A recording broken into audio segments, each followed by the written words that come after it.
Suppose that की राजामौली आदिपुरुष जैसी movie बना दे, लोकेश कनगराज एक खराब मूवी बना दे, संदीप रेड्डी वांगा एक बिना वॉयलेंस वाली मूवी बना दे। सुनने में ही कितना अजीब लग रहा है, तो फिर सोचो उस डायरेक्टर की क्या हालत होगी जिसने ऐसी मूवीज दी है।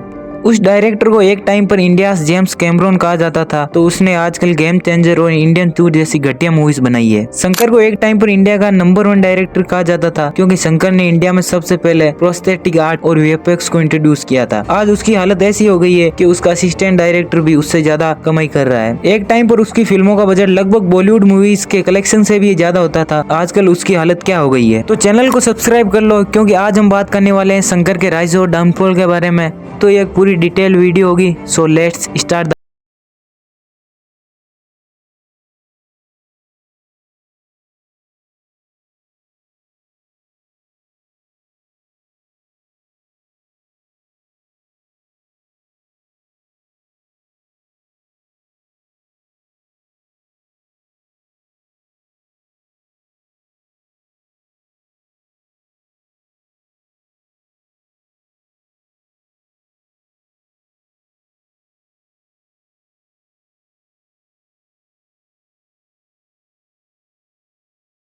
सत्रह जुलाई 1963 को कुंभकोणम तमिलनाडु में हुआ था। ये भी बाकी बच्चों की तरह मैकेनिक इंजीनियर में डिप्लोमा करते हैं और एक टाइपराइटर कंपनी में काम करते हैं, पर वे शुरू से ही फिल्मों के प्रति पैशनेट थे। वे सिनेमा में एक एक्टर बनना चाहते थे, इसलिए एक थिएटर से अपना काम शुरू करते हैं, जहां उन्हें डायरेक्टर चंद्रशेखर का साथ मिलता है, जो उन्हें इंडस्ट्री में एज ए स्क्रीन राइटर काम देते हैं। बाद में अपने असिस्टेंट डायरेक्टर के रूम में काम करते हैं। फिर वे अपनी खुद की फिल्म बनाना चाहते थे। शंकर ने किसी तरह अपनी पहली फिल्म बनाई जेंटलमैन, जो एक बिग हिट साबित हुई, और उन्होंने आगे इंडियन जैसी बेस्ट मूवीज बनाई, जिसके चलते उन्हें इंडस्ट्री में काफी पहचान मिली।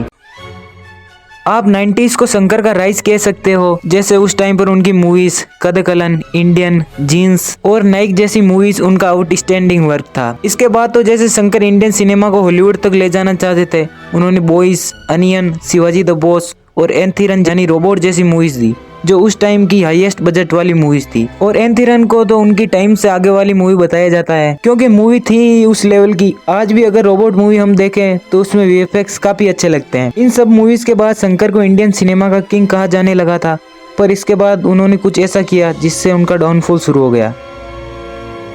एस शंकर ने इंडियन सिनेमा में सबसे पहले बहुत सी टेक्नोलॉजीज का यूज किया था, जैसे प्रोस्थेटिक मेकअप टेक्निक को शंकर ने 1996 में अपनी इंडियन मूवी में यूज किया था। उसके बाद 2003 में अपनी मूवी बॉयज में उन्होंने टाइम फ्रीज टेक्निक का यूज किया। उसके बाद वीएफएक्स का भी काफी सही यूज शंकर ने बताया है। उनकी मूवी रोबोट में हॉलीवुड कंपनी स्टैन विंस्टन ने वीएफएक्स का काम किया, जिसने हॉलीवुड मूवीज जैसे अवतार, टर्मिनेटर और एलियंस में वीएफएक्स दिया है। मेरे हिसाब से शंकर जितनी क्रिएटिविटी शायद ही किसी दूसरे इंडियन डायरेक्टर में होगी। उनकी क्रिएटिविटी का अंदाजा आप इस बात से लगा सकते हो कि वे मूवी में इतना कुछ दिखा नहीं सकते, तो अपनी मूवी में गानों के जरिए अपनी क्रिएटिविटी का कमाल दिखाते हैं। इसलिए उनकी मूवीज में गानों में ही 15 से 20 करोड़ खर्च हो जाते हैं। जैसे रोबोट मूवी का ये गाना 20 करोड़ रुपए में बना था, तो वही गेम चेंजर मूवी का ये गाना 15 करोड़ में। तो आप सोच सकते हो आज जिस लेवल पर राजामौली है, वहाँ शंकर 10 साल पहले रह चुके हैं।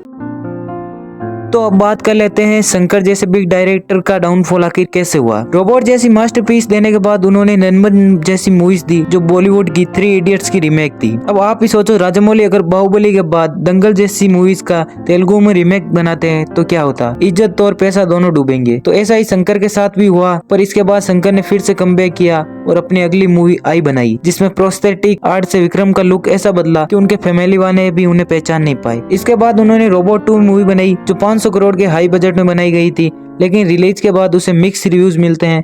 वहीं से शंकर का डाउनफॉल फिर से शुरू हो जाता है। उनका असली डाउनफॉल तो उनके डायलॉग राइटर एस रंगराजन या सुजाता के डेथ से माना जाता है, क्योंकि उन्होंने रोबोट मूवी तक उनकी हर मूवी में डायलॉग लिखे थे, जिससे मूवी और भी बढ़िया लगती थी। रोबोट के बाद आई मूवी और रोबोट 2.0 दोनों लगभग सेम ही थी। तो अब गेम चेंजर और इंडियन 2 तो पूरी तरह बेकार मूवी है। शंकर का डाउनफॉल तो अब काफी लंबा हो चुका है, पर उनके असिस्टेंट डायरेक्टर एटली ने उनको पीछे छोड़ दिया है, क्योंकि एटली की लास्ट मूवी ने 1000 करोड़ प्लस का कलेक्शन किया था। वैसे शंकर को भी अब कुछ साई फिक्शन मूवी बनानी चाहिए, जिसमें वे अपनी क्रिएटिविटी का पूरा कमाल दिखा सके, जिसके लिए मैं पर्सनली बहुत एक्साइटेड हूँ। Now back to the point. Shankar की क्रिएटिविटी का कोई लेवल नहीं है, पर वे समय के साथ बदल नहीं रहे। जहाँ उन्होंने टाइम से पहले वाली मूवीज दी थी, पर वे अब टाइम में पीछे वाली मूवीज दे रहे हैं। अब तो उन्होंने कल की टाइप कुछ बनाना चाहिए, जिसमें फिर से कुछ क्रिएटिव कर सके। अब बात करते हैं उनकी अपकमिंग मूवीज की। शंकर इस डाउनफॉल के बाद भी अभी भी इंडियन 3 बनाने में लगे हुए हैं, जो उनका कमबैक तो कभी भी नहीं करा पाएगी, उल्टा उन्हें और डाउनफॉल में लेकर जाएगी। लेकिन उनके अलावा उनके और भी प्रोजेक्ट है जो उन्हें शायद कमबैक दिला सके, जैसे historical period action drama movie Velpari, जो उनका ड्रीम प्रोजेक्ट भी है, जिसमें सूर्या व चियान विक्रम जैसे बड़े एक्टर देखने को मिल सकते हैं। वैसे एक नोवेल बेस्ड मूवी होने वाली है जो शायद अच्छा बने, और इसके अलावा वे एक और साइंस फिक्शन फिल्म और एक big scale spy action movie भी बना रहे हैं। तो आपको क्या लगता है शंकर का डाउनफॉल कौन सी मूवी खत्म कर सकती है? वैसे शंकर अकेले ही ऐसे डायरेक्टर नहीं है जिनका डाउनफॉल हुआ है, और भी बड़े डायरेक्टर हैं जैसे AR मुरुगदास, मणि रत्नम। तो कमेंट कर दीजिए कि नेक्स्ट वीडियो किस डायरेक्टर पर चाहिए। मिलते हैं अगले वीडियो में, तब तक के लिए धन्यवाद।